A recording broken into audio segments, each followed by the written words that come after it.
Hi, everyone. This is Hal Krosman with Screenwriting U, and today we are going to be doing an analysis of Knives Out as a contained movie.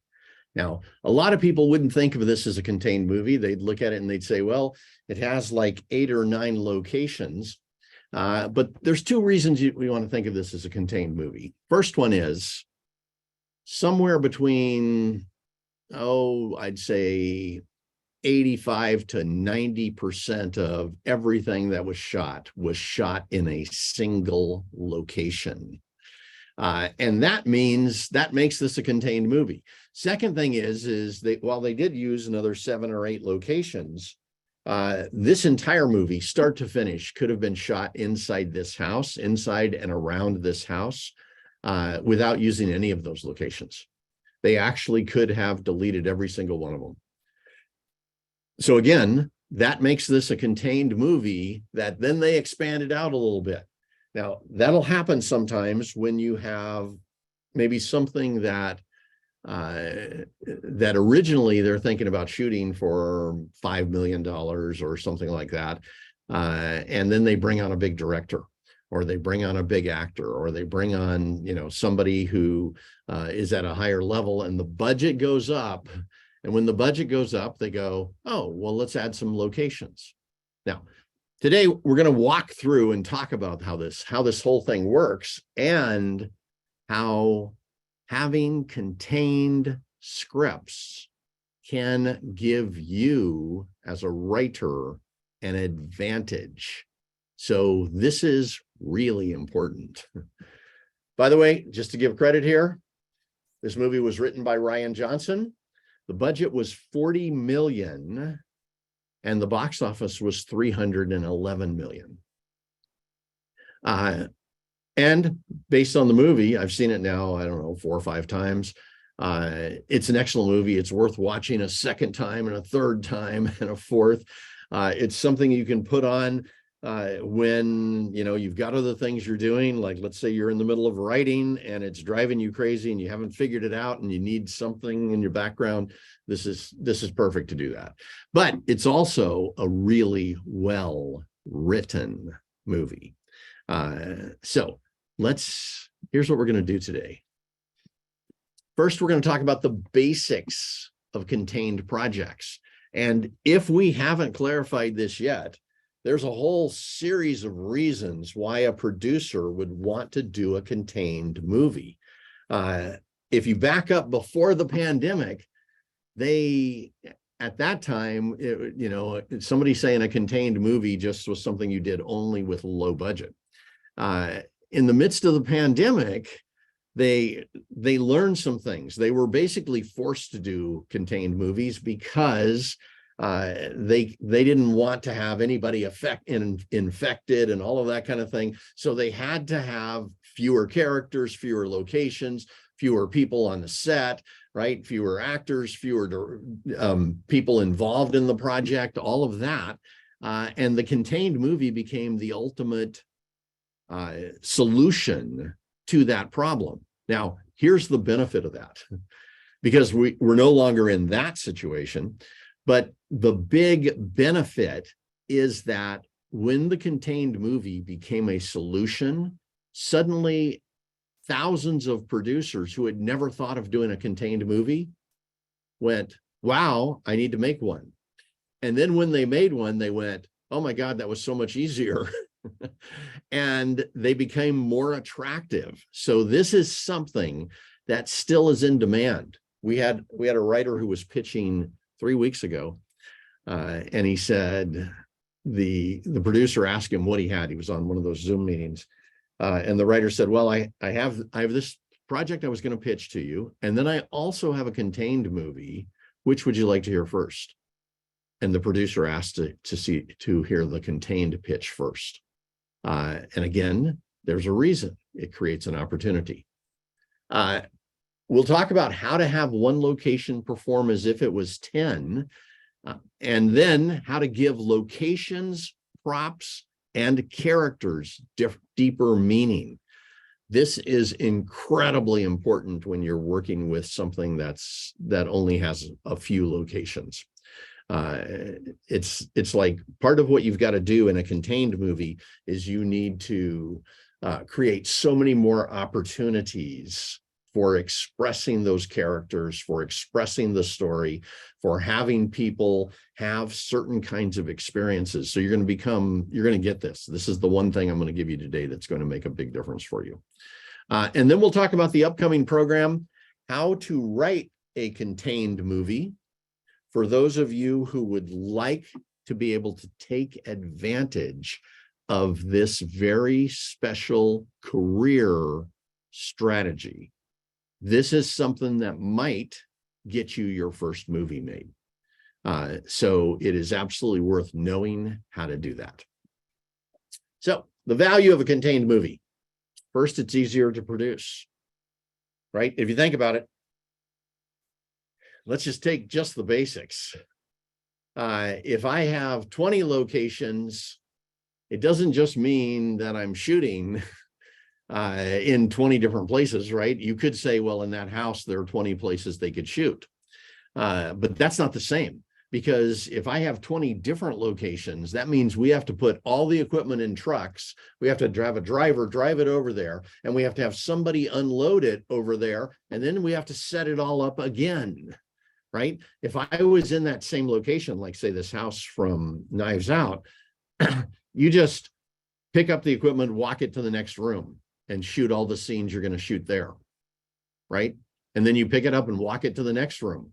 And that takes 20, 30 minutes, where as opposed to another day, right? Every time you add a location, a physical location that's outside of the main location, you just added days of trucking work, of people having to move equipment and all of that kind of thing. So first, it's easier to produce, and it's easier for a bunch of reasons again, right? Second, it's easier to cast. Like in this movie, I don't know what we had, like 7 or 8 main characters that were part of the ensemble, really. And, you know, and another 3 that were part of the investigation team. So really, we pretty much had 10 main characters that needed to be cast. Now, that's a pretty big contained project. But if you're casting something where you have, say, 3 characters, right? There's lots of contained movies that have been made with 3 characters. Gravity, $100 million contained movie, had 3 physical people there, and one of them died by the end of the first act. So the rest of the movie, actually 2 of them basically died by the end of the first act. The rest of the movie was focused on one character, and that movie was made for $100 million. You can make it low budget, even though that one was $100 million and this one was 40. You can easily make a contained movie low budget, and then if you get the star power, you can raise it, right? So it gives you multiple options. And lots of producers want contained movies, right? If we back up 5 years ago and you said, I have a contained movie, a producer would go, well, I don't know if we're going to do anything at that low a budget. That would be the conversation. Now you say, I have a contained movie, and they're like, okay, what is it, right? It becomes something that is a hook, because that's something now that is in their wheel well. That's something now that producers are becoming specialists in that area. I think every writer should have a contained script. Really, that's it. It's like, it's one of those things where it could be in any genre, but you should have one, because this is a card you can pull out at any time. If you're pitching producers, and let's say you're pitching your big $100 million project, and they say, what else do you have? If you just say the words, I have a contained screenplay, a lot of them will instantly want to hear about it.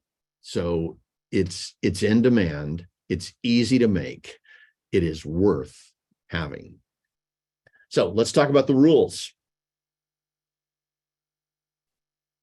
First one, first rule, if you're writing a contained script, this is something you want to put up on your wall. Do more with less. And that's what you've got, right? If you've got just, let's say you've got 2 locations. Let's say you've got, a world set up in the trees. And so we've got the trees, we've got people who are up there hiding out, they're doing things. And then what we've got is what's down below that, right? Which is where, they hunt, which is where things happen, which is where the bad guys show up and try to take them down, right? It's like, okay, so you've got basically 2 locations there that you can use. Now, how many things can you do with that? Because if you look at it and you go, well, there's only a couple of things, right? It's like, no, that just means you haven't yet applied your creativity. As soon as you start adding your creativity, you're going to make a huge list of the things that you can do. So less locations, but they need to perform double duty. And in many cases, you could take a single room and have every corner of the room have a new meaning. This is the corner over here where people go when they're bad. This is the corner over here where they go to talk to God, right? This is the corner over here where they sleep and do whatever they do in their bed. So it's like, and they could set that room up where every corner has a different meaning, thus performing multiple duties. So you need a character with layers. And, if you think about this, character is one of the big things that you have going for you when it comes to a contained movie. Your character could, if you put a character in there with 30 personalities, you just lit that room up, and there'll never be a moment that something isn't exciting. But we've also seen that.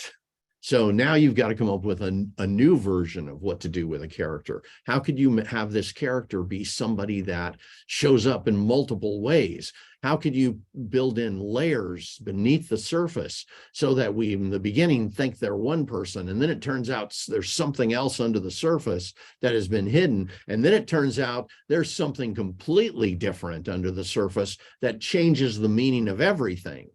And you can build that kind of thing in if you've got the tools for it. You need more beneath the surface than on the surface. Now listen, if you have this big action movie and, and it's got 25 characters in it, and they're trying to stop the bad guys from blowing up the world, and it's got 15 locations, and there's all this stuff going on, you know what? You could live on that movie almost entirely on the surface. You're going to have some things going on under the surface. There's going to be this emotional story about this character who, had to face something at some point in his life and failed. And now this is the moment where he's either going to repeat that failure or whatever, right? There's going to be something under the surface, but if you've got massive amounts of visual stuff and massive amounts of things we're worrying about, you can put most of that script on the surface. If you're doing a contained movie, this is where you become an artist. This is where you become more creative. And now you've got to start looking beneath the surface. How can I build things beneath the surface that the audience is experiencing what's happening there? So if you had this same character sitting in this same room, in the same chair, but there's a whole bunch of stuff going on under the surface, we might be totally okay with that. And in fact, it might be a movie that is riveting, that has us deeply engaged, has us constantly worried, right? Has us looking and wondering what's going to happen. And the character hasn't moved from their chair. That's when somebody is a great writer. When you're writing beneath the surface and it is more powerful than what's on the surface. Rule 2, engage us every moment. every moment we need to be engaged, So again, sometimes I look at big movies, huge movies, and they'll splash all kinds of things on the screen. And then they'll come to these kind of quiet moments and there's not really much going on.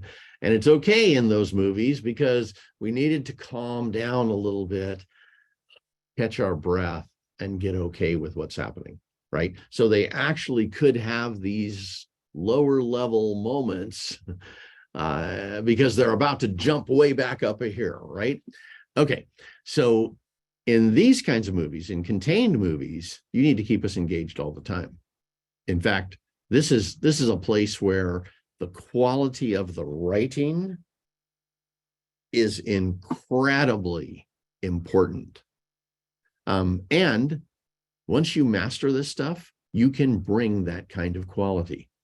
So you need conflict that happens on multiple levels, not just the obvious conflict. You need emotional dilemmas that these characters are going through, right? Because part of this is we're watching 1, 2, 3 characters that have, very little stuff around them, and they need to be making decisions. And some of those decisions either need to be life and death, or they need to be the most difficult decision that character ever made. You put them in a deep emotional dilemma, we're going to be concerned about them. We're going to be engaged in it ourselves. We need intrigue, layers, and reveals. And intrigue means there's something underhanded going on under the surface that the audience is aware of, but they don't know what it is yet. Right? So they're having to look under the surface, wondering what's going on. Layers means we've got multiple identities happening, and multiple identities could be somebody scammed another person. It could be, this person that we think is just there watching actually turns out to be an investigator. It could be that the one that we think is the victim turns out to actually be the one that has been killing people all along, right? There's some kind of identity beneath this surface. And then you have reveals. And let me just tell you, I think, by the way, I think all of these are professional level skills. That's why they're missing in most people's first screenplay. They're professional level skills. And once you learn them, man, you can apply them in every script you write. But let me go back to reveals. The biggest problem I think most people have with reveals is they believe that a reveal, when something is revealed that is beneath the surface, when a secret is finally revealed, when the plan that we didn't know about is revealed, when the real identity of this person is revealed, what most people do is they write it as a dialogue scene where one character tells the other character about that. That's called exposition, right? And once you understand this model, once you've gone through this, what you're going to find out is that exposition is the weakest of all the ways to do a reveal. It is much, much stronger if you can do the reveal in action. It is much, much stronger if you can do it through an emotional thing. It is much, much stronger if you can do it in a way that it shocks us to the core. There are so many ways to do reveals that is better than having one character tell another something. So if you don't take anything else away from today's slideshow here, please make sure you get that one thing. And by the way, this is something we are masters at. And the reason we're masters at it is because the first couple of screenplays I wrote had reveals that were done entirely through dialogue. And we didn't have, I mean, it was just one of those things that I just decided, you know what, I'm going to master this. I'm going to find every way you can do a reveal and then actually look at which one makes it a much more powerful moment in this story. And then you want to have interest techniques throughout. And by the way, I'd say all of these things are important in any script, right? But in a contained movie, they're 10 times more important. So you want to master these things. All right, let's talk about. So by the way, the key on all of this is to build in deeper meaning. You need deeper meaning in a contained movie than you need in a normal movie. And once you've done a really great contained movie, when you go back to the bigger movies, you will stand back and go, oh my God, I have brought so many amazing tools to these bigger movies. You could write so much better scripts after mastering this particular model. All right. So in this movie, Knives Out, there are stakes, right? There's $60 million at stake. There's this mansion, which I have no idea how much it's worth at stake, but it's got to be multi-millions, maybe 20, 30, I don't know. And then there's the rights to the book and the publishing company, right? This is something that can set somebody up for the rest of their life. It's also something that would be a huge loss to anybody who loses out on it. Our suspects. So at the party, Harlan cut out each of the kids, right? He cut out Walt. Walt was the publisher of all of his books, and basically was wealthy because of that and never had to write a single book. He cut Walt out. He cut out Ransom. Ransom was the rich kid who really hasn't done anything with his life. He's a spoiled little bastard. And he cut out Ransom. He then cut out Joni.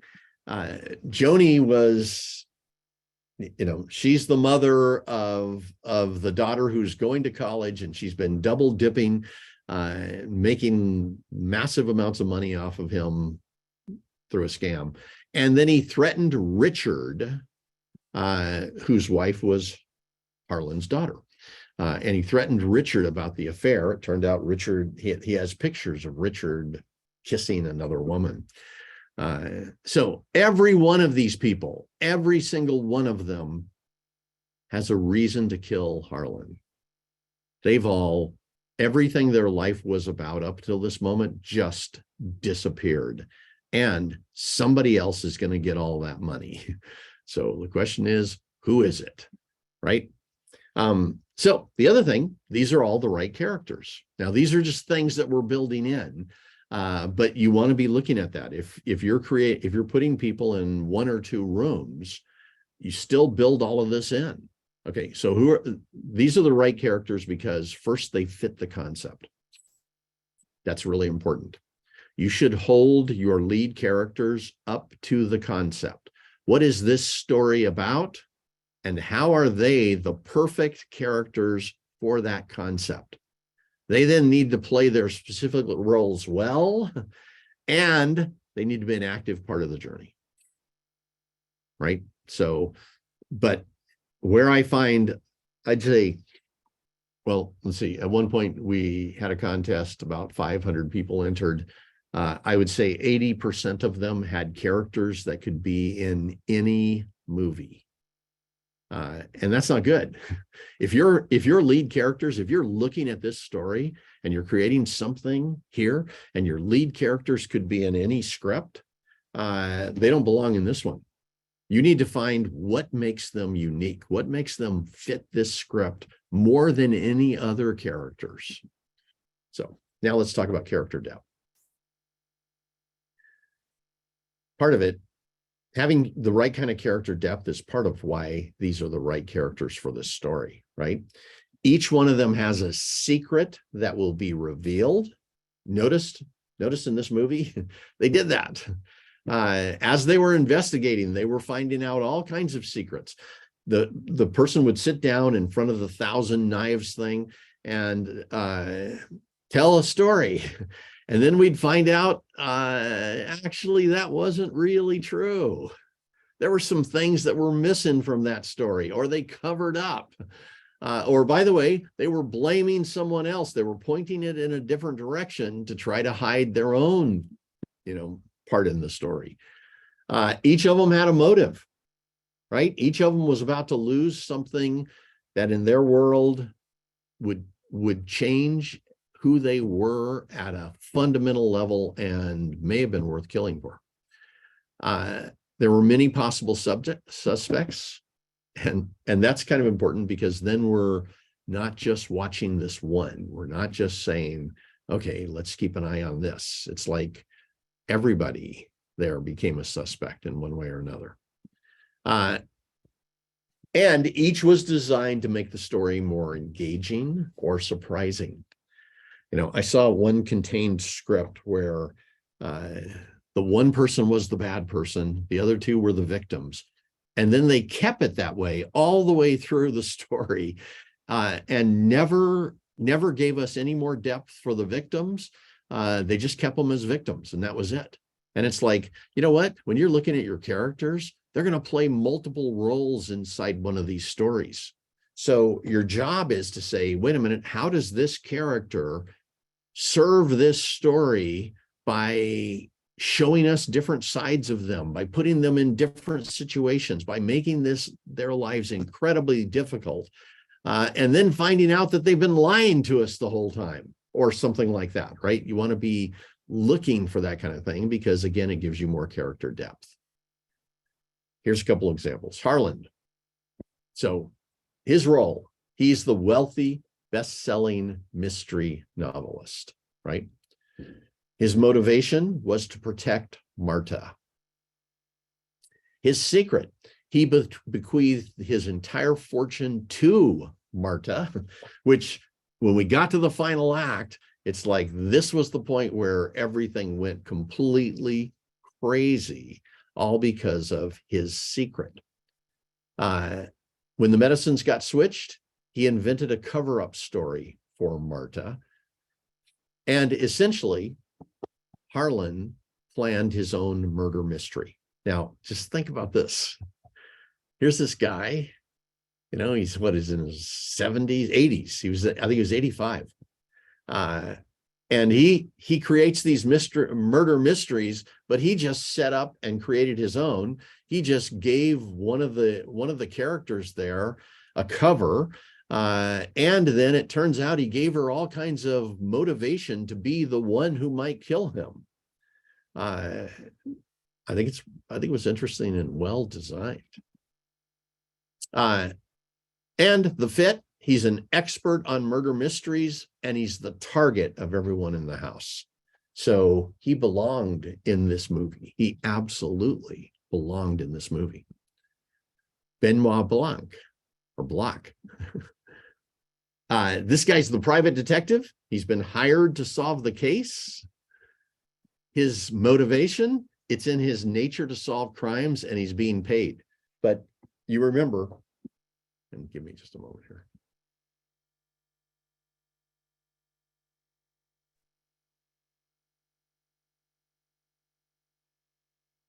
You remember, he said, this machine comes to a conclusion and solves the crime. That's what this machine does.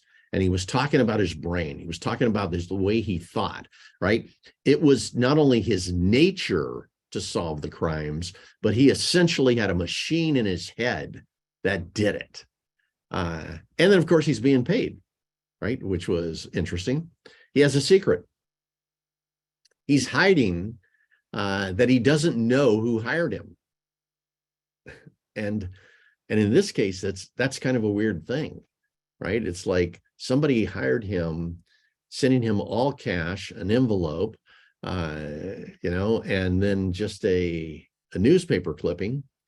They didn't say a word in the midst of that, so he had no idea what was going on. He just knows he's been hired. He's also not telling anyone that he knows Marta was involved. Now, remember at the end, and sorry to give any spoilers here, but I'm going to assume you watched the movie. At the end, she asked, how long did you know that she was involved? And his answer is, from the first moment I saw you. And then he points down to her shoe and there's a drop of blood. He says, yeah, I knew from the very beginning. So the entire time, that's the other thing about him, he's been playing that subtext.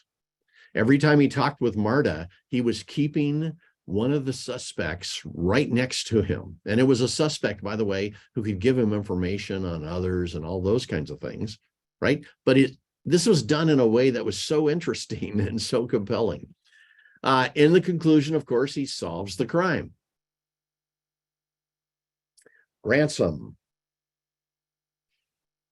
So this guy, his role, he's the spoiled grandson living off Harlan. And again, if what you did was you take a situation like the Harlan situation, it's just like the TV series Succession. You've got these kids who are living off of the rich person, the wealthy person, and they all feel they have a role. They all feel they're important. They all feel they deserve everything. Well, Ransom felt that way without him doing a thing. So his motivation was strictly to get his share of the fortune. His secret, Harlan cut him out of the will. So he's, again, got a secret. And he knows that Marta will get everything. So he's got two secrets going on there. All of his interactions with Marta, he knows Marta is scheduled to get everything. He knows that she's the one who the will is giving her the house, the fortune, the publishing, all of that, right? And he knows that he'll get nothing. So those are his secrets that he's keeping, and he's doing everything he can to make sure that he gets his share of the fortune, right? So as you're looking at this, just keep noticing. It's like these characters were designed to have them be a major combatant in this situation. And that's interesting. Evidence for Ransom, he's switched the medicines. He has the blackmail letter from Fran. He burned the lab. He killed Fran. So every one of these characters is in one way or another delivering on all the pieces that need to be there for this story to work. They're all key players.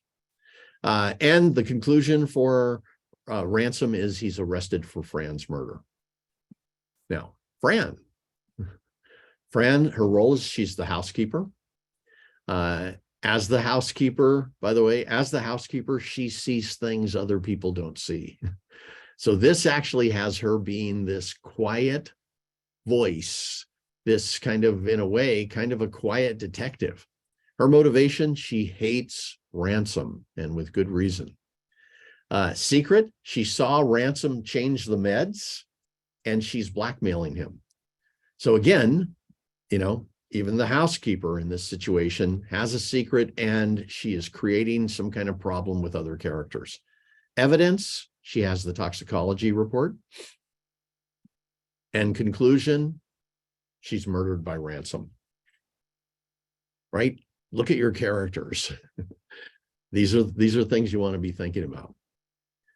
All right, now let's talk about props, because this is the other part. Let's say you do have something that takes place in one room, right? So if the character is going completely crazy, got it, that might be interesting. But there needs to be a story there. There needs to be something that's going on. We need to have this whole thing be meaningful. So if somebody is in just one room, and let's say it's just two characters, there's going to be a lot of interactions between them, but there's also going to be certain props. And those props can't just be something that's sitting on the ground, right? If they pick up the ball and they're throwing it back and forth, there needs to be some meaning to that. What's the meaning? Because otherwise it's just busy work. And this is what a lot of people do, is they create props that are just part of the busy work, or props that are, just kind of part of the set, their background and that kind of thing. You don't do that here. In a contained movie, remember, your job is to create as much meaning as you can. So let's see how to do this. Here's a few. The Thousand Knives chair. And if you looked at that chair, it's like, first it's visually compelling, but let's see what else.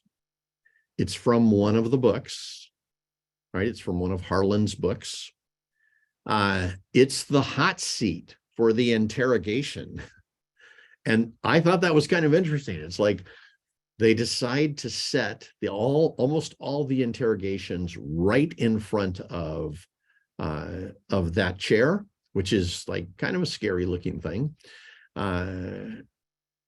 And they also set Marta's first interrogation outside, out in the open air, right? So she's being treated differently than the rest. And you might think, well, she's being treated that way because, she's, quote, the help, unquote. But I think she's being treated differently than the rest because of what Benoit knows about her. And so her original interrogation's outside, and then she's brought in and she's interrogated in front of the Thousand Knives chair. As they get closer to the truth, the person's chair moves closer to the center of those knives. And you may have noticed that, you may not, but this is just part of giving it meaning. And then finally, Ransom pulls out one of those knives to kill Marta, not knowing that it's a prop. So the whole props thing was brought to fruition here, where he pulls that knife out, stabs her, and nothing happens. So I love what they did with that. It's like they gave that chair so many different forms of meaning. And there's probably others that I didn't even notice. But let's go to the next one. The drug bottle. Marta thinks she mixed up the bottles, which caused the death of Harlan, right? And that's important, right? Because this is like a major plot moment. Harlan is choosing his death because Marta mixed up the bottles. Wow. Turns out Ransom actually switched them. And one of the bottles was missing. It was the missing antidote bottle. And ultimately, the bottles are used to prove that Marta can tell which is which without looking. So that changes a bunch of things. The toxicology report. This will show which drugs were really given to Harlan. And so Ransom can't have that be seen. It is sent to Marta as a threat. This is another way it was given meaning. It is used to blackmail Ransom. Ransom convinces Marta that she must get the toxicology report to cover her mistake. And then ultimately it causes Ransom to burn the building down. And it proves Marta's innocence, right? So, and then causes Fran's murder. So look at all the things that one prop did. This is part of what you do when you only have a few things around you. How do you give them multiple meaning? How do you create something absolutely amazing with them? Let's go one more here. The will. And this term determines how the assets are distributed to the family, right? Wills have always done that, but let's see what else. There's a whole bunch of anticipation by the family about what's going to happen with it. And there's them already assuming a bunch of things. They're assuming what they're going to get. They're assuming that the family is going to be taken care of. It then presents some shocking news. Turns out all the assets go to Marta. Ransom knew this all in advance from the beginning. And this turns the whole family against Marta. Now, again, look at all the things that Will did. Because normally a will, we go in, we sit down, we listen to the will, it points out things that people say, okay, that's probably pretty obvious that whoever would give to these 3 or 4 people, they're going to give to their children, they're going to give to maybe their brother, their sister, their mother, and they're going to give to some charities. Got it, right? This will shocked us. It sent everybody in a completely different direction. It changed the dynamics of the family, and it sent everybody after Marta. And from that point on, they were begging Marta, they were scheming Marta, they were trying to kill Marta. All of that because of this one prop. So let's do one other thing here. Giving meaning to locations. The third floor study, and I'll just point to a couple of them here. Third floor study. That was a place that was just Marta and Harlan, right? They played their nightly Go game. It was where Marta made her mistake. It was where Harlan's death took place, right? So it had its own meaning. The first floor office, and this is just one other so you can see this. Actually, I'll give you 2 more. This one, he had the argument with Ransom, Harlan did. He cuts Joni off in that office. He threatens Richard in that office, right? So it had its own meaning. It was a part of the building that was almost entirely about cutting them all off. And then there was a secret window location. And it was from one of his books, right? And I guess it had been made into a movie. Ransom used it to switch the medicine bottles. Marta used it to return secretly based on Harlan's instructions. So that one had a little more meaning. And here, one more. The library. This is the home of all of Harlan's books, right? And you may have paid attention to it, but it's also the location of the Thousand Knives chair. It's where almost all of the interrogations happen. It's where the will is read. And actually, there was one more thing. It is where the confrontation with Ransom happens at the end, and he pulls the knife and tries to kill Marta. And then let's talk about character layers so you can see some of this. Marta, here's some of her layers. Layer number 1, she's the nurse who made the mistake, possibly causing Harlan's death. Layer 2, she conspired with Harlan to cover up the cause of her death. Layer 3, Harlan gave her the fortune. So she's got 3 different layers going on there. You could put in another one about, if she tells a lie, she vomits, because that was kind of a cool thing. Ransom has some layers. He's the black sheep of the family who desperately wants his part of the fortune. He set Marta up to kill Harlan, and he killed Fran. Now, again, when you're talking about characters in a contained movie, you need to build all of this in. And you'll notice they didn't just, again, there's some people who would say, well, it's not a contained movie because it had 8 locations. But please notice the vast majority of this stuff happened in the house, 85 to 90%. That was the primary location.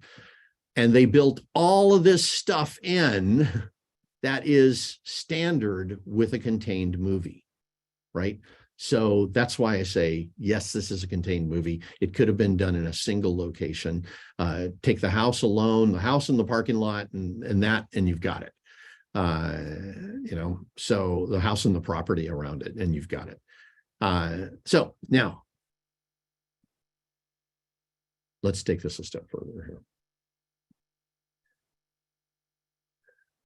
Creating a contained script, I believe, is a strategic move for your career as a writer. And you really should be thinking about this. I have actually we had a pitch meeting that we did on Zoom here about 6 months ago. I had 20 writers pitching a whole bunch of managers, and they would pitch whatever their regular project was, and the manager would say, "What else do you have?" We had 3 of them that had contained scripts. Every time they said, "I have a contained project," the manager was all ears, right? And then based on how they pitched it, did they create the kind of thing that we're talking about? Do they have some kind of pitch that'll actually work for it? 2 of them, it gave them the chance to work with a new manager. So this makes a huge difference. They're easier to produce, they're in demand. And even if right this moment we have stuff going on in the world that is keeping people from looking at projects, don't worry, we're going to be out of that in 2-3 months. And your job on this is to do everything you can to move your writing and your career forward. I've been through 2 other strikes. I know what they're like, and I know that they come to a conclusion. And at the point that they come to a conclusion, there's going to be a demand. And the easiest thing to be made is a contained movie. So that can get producers back into business. It can get directors back into business, actors back into business. It can get writers back into business. So I believe every writer should have at least one strong contained script. Now, I want you to know what we've done here really is just the tip of the iceberg. What I've given you so far is the what to do. And I've given you that only on really a few things. It may look like, wow, this was a lot, but this is only a small part of what we're doing in this program that's coming up. What you're missing is the how-tos, and not just how to, like anybody can say, oh, I can create a room and I can put some stuff in it. It's the how-to that delivers tremendous meaning, the how-to that makes it easier to sell this project. Because you guys know us, that's what we're all about. We're all about having writers be able to make the deals that will move their career forward, get their movies made, and that kind of thing. And it's incredibly important. So again, what we've done so far is just the tip of the iceberg. So stay with me for about 5 minutes. Let me just walk you through this movie, or this contained movie class, that will make you an expert on this part of the movie industry that is currently and will continue to be in demand. This program is a 30-day class, and I'll give you a special at the end of it, by the way, to make it easy for you. It's a 30-day class. You're going to come in right off the bat and make the most important decisions for a great contained movie. The reason we put this lesson first is because what we noticed was a lot of people would just sit down and start writing, and then they would get to the end and they wouldn't have these key decisions that could help you sell in place. And because of that, they'd either have to abandon the project or completely rewrite it from start to finish. Why not do it right the first time? So one of those decisions, by the way, is a high concept. And this is the key to selling scripts. So a high concept means you're bringing in something unique on a big picture level. You're not just putting 3 people in a room. There's some concept that this whole thing is built around, that the moment you say it in 1 or 2 sentences, it lights producers up. So you will choose your key decisions in the first one. You will then go right to your high concept. You will brainstorm it. We'll give you a whole bunch of ways to do that. At the end of that, you'll have a stronger concept, maybe a high concept, that will really, truly give you a chance to be able to sell. So then once you have all of that, the next key decision is, who are the right characters for your story? So we'll take you through the process of figuring out who those characters are, designing them so that they really do deliver on the story powerfully, and having them be something that if somebody looked at that movie later on, they would say, we could not do this without that character and that character and that character. Like, for instance, if you take Harlan out of the movie that we were just talking about, you've got nothing. right? There are certain characters that need to be the right characters, and they need to deliver on multiple levels. Then this one, number 4, is so important. Brainstorming infinite possibilities inside confinement. Let me tell you where this came from. I was talking with a writer who a producer had just requested a contained script. So the writer's having a conversation with me about, should I create one? What do I do? How do I do this? And he actually had an idea for something that could happen in 2 rooms. But he said, there's 10,000 things I can't do. And he was going to drop it because of that. And I went, there may be a lot of things you can't do, but there's also 10,000 things you can do. You just need to be able to find those things. So we put together a series of brainstorming tools here that are perfect to be able to take any closed environment and generate infinite possibilities. There may be a bunch of things you can't do, but the question is, where are you going to find the creative, the really interesting, that compelling 50 things that they are going to do that will surprise us over and over and over? Once you've got this, you'll no longer think of the rooms as confinement. You'll no longer think of your 1, 2, 3 locations as something that you'd never be able to figure out how to make it work. It'll change everything for you. Number 5, building in more character depth. So I gave you a whole bunch of examples of that today. What this is going to do is give you the how-tos.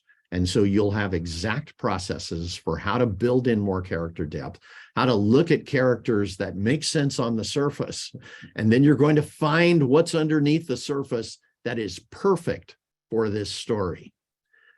Number 6, layers that fascinate audiences. And this is one of the primary things that's missing from most contained movies that don't make it. You need some kind of layers, at least one that is revealed every act. And if you have that, if you have at least one unique, surprising layer that is revealed every act, you actually have a real chance at success with that.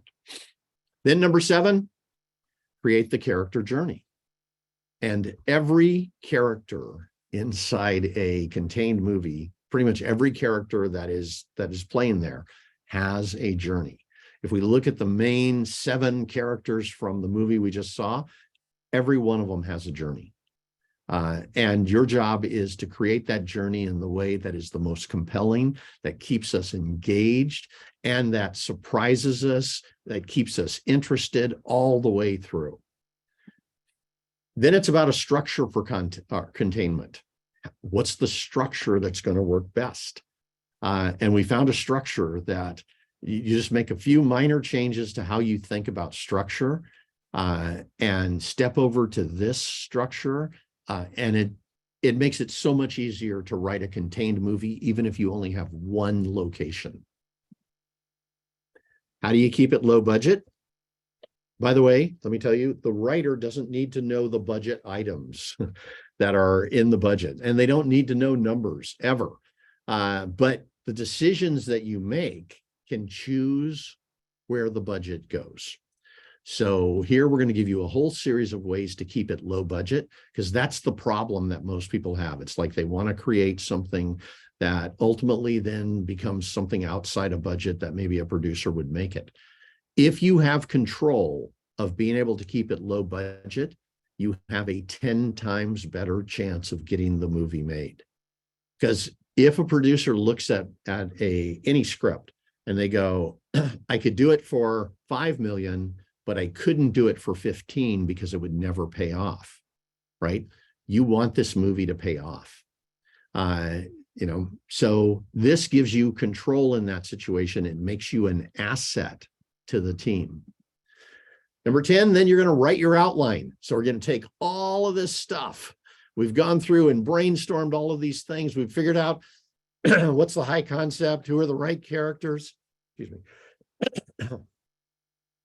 all these different possibilities that you've built into it, the layers, everything else. You're going to build that into an outline that makes this story something that is incredibly compelling. You will have every one of these in one way or another part of almost every scene. So what that does is it makes it so much easier for you to write something that is a very complex movie inside of just a few locations. And being able to do that really, truly is part of what will make you a star. And then finally, and this is incredibly important, discovering a great title. You need a title that the moment you say it, like let's say you're doing a pitch and you say to the producer, we'll take this one. I have a contained movie that could be done on a low budget or it could be done on a higher budget. It's titled Knives Out, and it's the ultimate whodunit of, and then you go into the pitch, right? Just having a great title right up front will have a producer go, oh, I can sell this. I can get funding for this. I can get a studio to say yes to this, right? A title is so much of your marketing process. And we have an incredible title design process that will have you be able to brainstorm 20, 30, 40, 50 titles and be able to pick the best. So we're going to give you a whole series of different ways to create titles. If you've ever had that experience where you think you're terrible at titles, this will change your life. We've actually had people who told me up front, I can't come up with a title for my life. They went through this lesson, came out with 30 titles and picked one that was really, really strong. So this will become a strength for you from now on because you went through this. Now, this program, let me get you the dates. It begins on May 22nd. That gives you a little bit of time to brainstorm your ideas, to think about what might be your contained movie. If you already have one, it gives you a time to look at it and start thinking outside the box, start thinking about how you might make these decisions. But I promise you, when you come into this program on May 22nd, the decisions you're going to make all the way through this will surprise you. And I'm not going to be, nobody's going to tell you what to do or not to do, but you are going to find better ways to do the things you think are the best in your script. You're going to find better ways to create a contained movie. You're going to find better ways to create characters and conflicts and layers and all of the things that will ultimately make this movie magical. The normal price on it is $250. This is the first time we're introducing this time. And so I'm going to give you our best special on this, which is you can get in, and this is for the first 20 only. First 20 get this price, then it bumps up 50, and then it bumps up 50 again. For the first 20, you can get in at $129. That is roughly half price. It's close. It saves you $121.